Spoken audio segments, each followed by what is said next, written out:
Jesus said, "Everyone then who hears these words of mine and acts on them will be like a wise man who built his house on rock.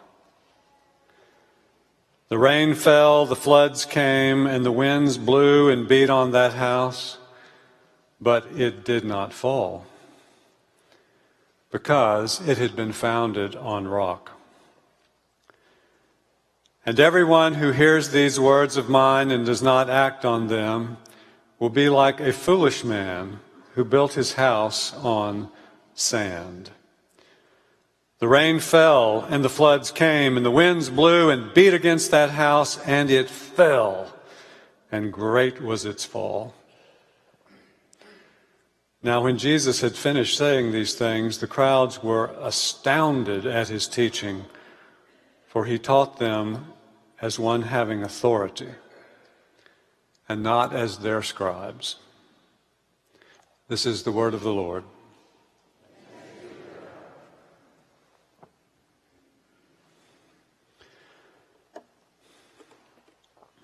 O Lord, may the words of my mouth and the meditations of our hearts united together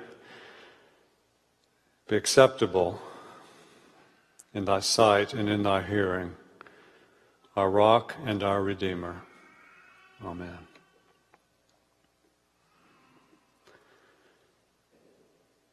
So today I'm going to tell a story about our former pastor, Jack Redhead.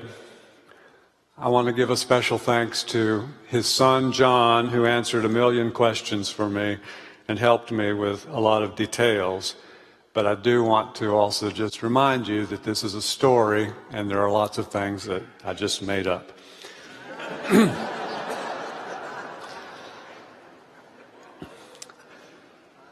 He was sitting on the back porch of his snug little cottage on Virginia Road in Montreat, North Carolina. It was August the 8th, 1956. And while sweltering just a few miles away, Montreat was always nice and cool in the summer, under a thick canopy of grand old trees and tucked up in an elevated cove of the Black Mountains. The little brook that ran under the porch babbled away, making it seem even cooler and very refreshing. Jack Redhead, senior pastor of the First Presbyterian Church in Greensboro, was enjoying his usual 2 months away from the pulpit. And that morning he played golf with Billy Graham. Presbyterian minister friends with pulpits in Macon, Georgia and Vicksburg, Mississippi made it a foursome. And as these 4 pastors walked the fairways, their thoughts were on the theme of spiritual greatness. Even Graham, the passionate evangelist intent on saving souls, said, "We can't just get people into heaven. We need to prepare and inspire people to live at the highest level of moral integrity. Without moral greatness, we are doomed as a nation and as a church. The Lord doesn't care about heaven seekers. The Lord wants people hungry to transform the earth." It was a turning point for Billy Graham, and Jack Redhead took note that he may have just witnessed an historic shift in American theology on the 8th green at the Black Mountain Country Club. Getting ready to turn 50, John Agrippa Redhead Jr. was at the height of his powers. Not only did he pastor one of the largest and most prestigious congregations in the South, he also was well known nationally and internationally as the most frequent speaker on the Protestant Hour, a radio program out of Atlanta that broadcasts to over 600 U.S. stations and over 900 armed forces networks, reaching 15 million listeners. And a part of each precious day in Montreat would be spent preparing notes for future sermons and future talks on the Protestant Hour. Actually, only 30 minutes long, with 15 minutes of sacred music and a 15-minute message. The Protestant half hour just didn't have a good ring to it. Jack sat in a wicker chair enjoying some iced tea before lunch. His wife, Virginia, could be heard in the kitchen cooking up some fresh vegetables and cornbread for a light lunch. That evening, they were invited to the home of Eugene Carson Blake, another Presbyterian clergyman and currently the president of the National Council of Churches. Reverend Blake had promised a substantial meal of steaks, lots of summer vegetables, and peach ice cream hand-churned on their large screen porch with its nice view of Lake Susan. Jack couldn't help but marvel at how his life had turned out. He grew up on a farm in a small town, Woodville, Mississippi, between Natchez and Baton Rouge, in the southwest section of the state. But when he was only 15, he experienced the clear but alarming call to the ministry while at a YMCA camp in Swannanoa, North Carolina. And riding the train all the way back to Mississippi, he kept saying to the Lord, "I will be a dedicated churchman, Lord. I will even be the superintendent of the Sunday school, but not a preacher. Please, not a preacher. I am a shy, quiet man. It just won't suit me." But after college at Southwestern in Memphis, now Rhodes College, Jack knew the call was still there, and off he went to Union Seminary in Richmond. And just after finishing seminary, he was invited to preach a Vespers service at Farmville State Teachers College, now Longwood University. And there playing the organ was Virginia Potts. And that very evening, they truly fell in love at first sight, each at the time engaged to someone else. He thanked God every morning, noon, and night for Virginia, God's greatest blessing to his life and his ministry. And now, wow. He had 3 children, Julie at Randolph-Macon, Virginia Ann at Agnes Scott, and young John headed out in the fall to Woodbury Forest School. He lived in a very nice manse at 704 Dover Road. He owned a cottage at Montreat, and he played golf regularly with Billy Graham, surely the most famous preacher in the United States, if not the world. And though he would never admit it or allow himself to consider it, many said that he was at least in the top 5 of influential preachers in the mid-50s. Perhaps only Fulton Sheen, the Catholic bishop, and Norman Vincent Peale, the author of The Power of Positive Thinking, were more well-known than John Agrippa Redhead, pastor at First Presbyterian Church, Greensboro, North Carolina. And while Greensboro was a small town compared to Atlanta or maybe Richmond, it was a powerhouse of commerce and industry. Jefferson Standard, Pilot Life, Burlington Industries, Cone Mills, Guilford Mills, Bluebell, Carolina Steel, Vic Chemical, to name a few. And many of these captains or former captains of business were his parishioners. Chick Holderness, Spencer Love, Will Pryor, Nat Hayes, Walker Fry Rucker, Ralph Price, and others. And as if all of his blessings of the pulpit, his family, and his fame was not enough, the good Lord gave Jack Redhead athletic ability as well. And although he didn't know it in 1956, when he reached his 70s, he started regularly shooting his age. And before he died in 1997, he was born in 1905, he shot his age 238 times, had 4 holes in one and 2 double eagles. Virginia called from the kitchen, "Jack, lunch is ready." They took their plates to a simple card table on the back porch where they could watch the birds and hear the water in the stream moving over the stones. With only the forest and those lush rhododendrons on the cool, shady bank of the brook, there was complete privacy. On his plate was fried okra, lima beans with chow-chow, sliced tomatoes and cucumbers, and a round of cornbread just out of the cast iron skillet. This was the right sort of meal for the day. He would enjoy his steak and his ice cream that evening at the Blakes. And now, with a light lunch, he might actually avoid that after-lunch drowsiness and get some reading done. There was much research to be done on the Ten Commandments, the sermon series for the fall. However, being in the sun all morning playing golf had tired him some, and after 30 minutes of reading a not really very interesting book by a German Old Testament scholar, he gave up and took a wonderful siesta on the old brown sofa on the back porch, delighted yet again by the soothing sound of water moving over rocks. Now, while everything might seem to us now soft and easy in 1956, families maybe were stronger back then, there was less divorce, children seemed better behaved, very little drug addiction.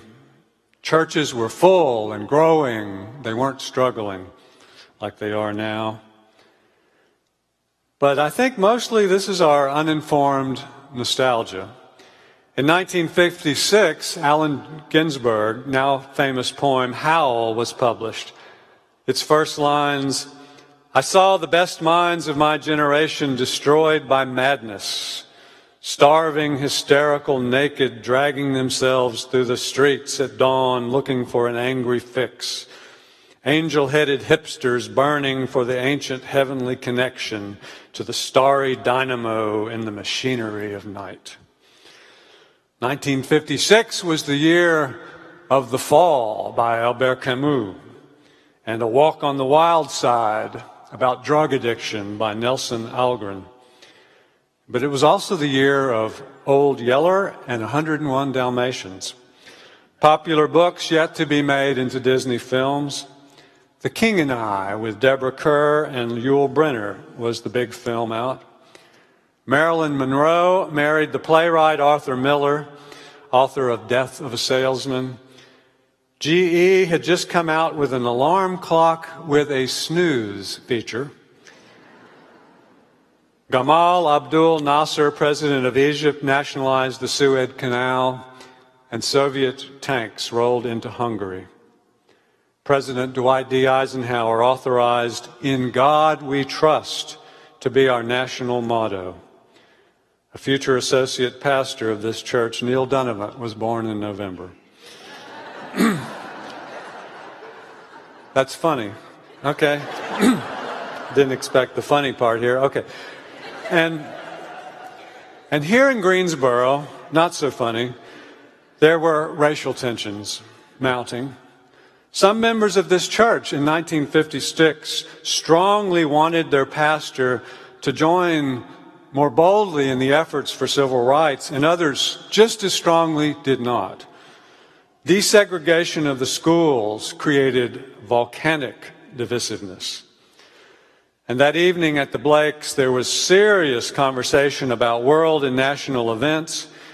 Blake later became the leader of the World Council of Churches. There was a great threat of communism. Even then, there was much talk of a decline in moral values, conservative standards threatened by jazz and the beatniks and early rock and roll and existentialism, like Albert Camus. After such heady talk, the two couples took a break and watched Jerry Lewis and Dean Martin perform their last comedy show together at the Copacabana in New York on the Blake's new RCA television. And as they were standing at the door saying goodbye, Gene Blake said to Jack Redhead, "Jack, I know this sounds too lofty and contrived, but on behalf of our nation and on behalf of the gospel of Jesus Christ, I want to thank you for what you are doing." "What's that?" Jack chuckled. "Playing golf, reading obscure German Bible scholars, and taking naps? All the while you're out there circling the globe, promoting truth and justice and bringing warlords together to sign peace treaties. You are dramatically inflating the importance of the National Council of Churches," he said with perfect deadpan seriousness. "Look, Jack, don't ever underestimate the importance of what you do, and be assured it's the local pastor who is the least likely in my opinion, to strain gnats or swallow camels. If I understand our Lord's correctly, to do things that are both ridiculous and extremely dangerous, things that are trivial or highly sinful. And while I'm gallivanting around with dignitaries, and let's be honest, often spinning my wheels, you're in your pulpit Sunday after Sunday, giving the Word of God to people you know and love. And that's where real change takes place. I have come to see that a Sunday school lesson or a women's circle devotion or telling Bible stories to children is more important than United Nations convocations and resolutions. And just think how many thousands and thousands of churches there are all across our nation preaching sermons, teaching Sunday school, holding summer camps and conferences, vacation Bible school. That's what I think is so important, he said. Well, thank you, Gene. I appreciate your kind words of encouragement. I really do. Words like that keep me going. Though I deeply appreciate what you do as well, and I consider it very important. Virginia and Jack held hands and walked quietly back to their cottage. The trees alive and noisy with millions of summer insects. That night, in the middle of the night, there was a great storm. The rain came down, the water in the little brook rose. It no longer babbled, it roared. The winds blew and beat upon that house, but it did not fall because its foundation was on solid rock. And Jack awoke and he walked slowly out to the back porch. He had never seen the brook so ferocious. The strong wind had the trees swaying and green leaves were falling onto the roof like they did in the autumn. A gutter was clogged, a fountain of water splashing into the yard, tearing up moss and grass and ferns. But he was up high, well above the torrent, safe and dry, out of harm's way. In a week, he would return to his beloved Greensboro. He would return to his beloved ruts. He would make his appointments. He would attend his committees. He would visit his people. And most of all, he would spend long hours pouring his mind and his heart out on the Sunday sermon and rise early Sunday morning to put the words of the sermon into his heart.